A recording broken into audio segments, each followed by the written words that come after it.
হোলিকার দহন, অশুভ শক্তির বিনাশ আর শুভ শক্তির আনয়ন। কিন্তু আমরা কি করছি? আমরা খাসির দোকানে গিয়ে ভিড় দিচ্ছি যে না হোলির দিন আছে, না খেতে গেলে হয়, বাড়িতে লোক আসবে। হ্যাঁ, মদের দোকানে সব থেকে বেশি ভিড় কোন দিন? হোলির দিন। কত কত মানুষ, খবর নিয়ে দেখবেন এই বছরে কত কত মানুষ বাইক চালিয়ে অ্যাক্সিডেন্ট করে মারা গেছে এই মালদার মধ্যে। খবর নিয়ে দেখবেন এই হোলির দিনে এই আমাদের মতন বয়সের ছেলেগুলো এমন রেস দিয়ে গাড়ি চালাবে, আর হেলমেট তো নাই, মাথার মধ্যে আবির দিয়ে মারা যাচ্ছে। কি জন্য? আমাদের জন্য। আমরা নিজেদের সন্তানকে শিখাচ্ছি না যে এই হোলিকা দহন এমনি এমনি নয়, আমরা আনন্দ করব। সত্যি আনন্দের জিনিস। এই যে পাঠ হচ্ছে, পাঠের পরে সবাই আনন্দ করবে, আমরা আনন্দের জন্যই সবকিছু করি। কিন্তু সেই আনন্দ যাতে কোনো মায়ের কোলকে ফাঁকা না করে দেয়, এটাও কথা চিন্তা করতে হবে। বৃন্দাবনে, মথুরাতে অনেক যায় ভক্তরা সেই হোলির জন্য বা রং খেলার জন্য। সেখানে অনেক ছেলেগুলো, লোকগুলো কি করে জানেন? মেয়েদের বিভিন্ন জায়গাতে আবির মাখিয়ে দিচ্ছে, জল দিয়ে দিচ্ছে। সেই সব ভিডিও নিয়ে অন্যান্য ধর্মের মানুষরা দেখ দেখ তোদের হোলিটা কেমন। কিন্তু আমাদের হোলি কি সত্যি এরকম? দেখবেন আমাদের বাড়িতে যারা গুরুজন আছে, তাদের বাড়িতে গিয়ে বাড়ির ছোটরা পায়ের মধ্যে আবির দেয়, প্রণাম করে, সম্মান দেয়। কিন্তু আস্তে আস্তে কি হচ্ছে?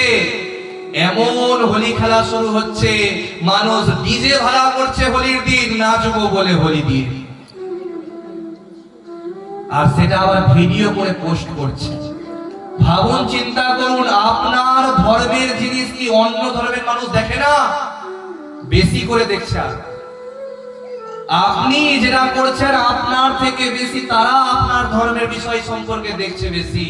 দেখ দেখ তোদের ধর্মে তো এইরকম করছে, তোদের ধর্মে তো এইরকম মেয়েদের কোনো সম্মান নাই, আমাদের ধর্মে মেয়েকে পুজো করা হয়।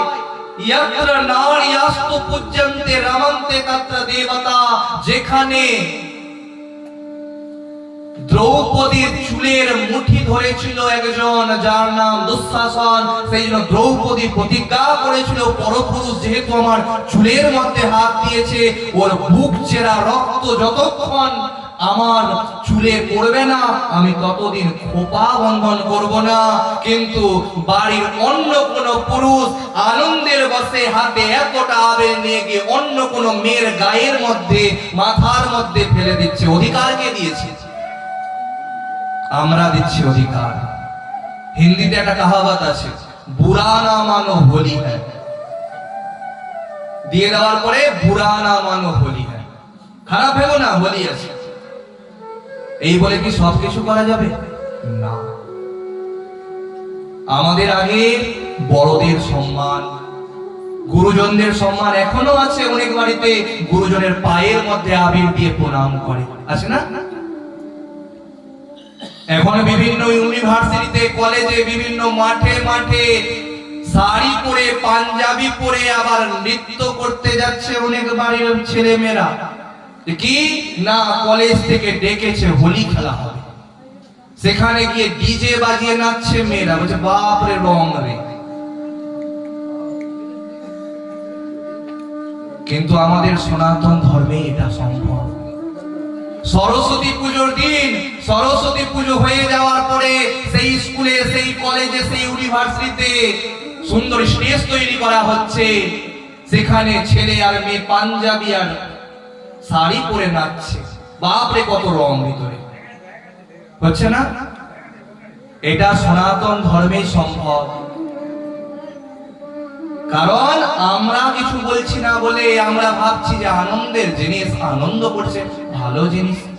কিন্তু নয়, সেইটা যখন ভিডিও যখন পোস্ট হচ্ছে ফেসবুকে, ইউটিউবে, অন্য ধর্মের মানুষ কি বলছে, দেখ দেখ তোদের পুজো বিদ্যার দেবী না সরস্বতী দেবী, ভালোবাসার দেবী হচ্ছে সরস্বতী দেবী।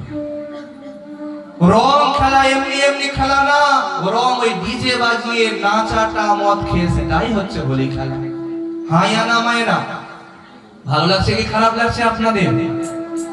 অবশ্যই খারাপ লাগছে, আমার তো খুব খারাপ লাগে।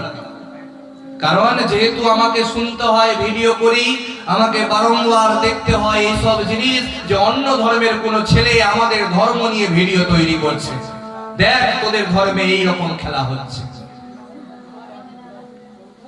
ওই জন্য দয়া করে নিজের সন্তানকে নিজেরা মানুষ করুন। হোলিকা দহন এজন্যই করা হয় যাতে অশুভ শক্তি বিনাশ হয়ে শুভ শক্তির আগমন হয়। প্রেম সে বলিয়ে শ্রী কৃষ্ণ ভগবান।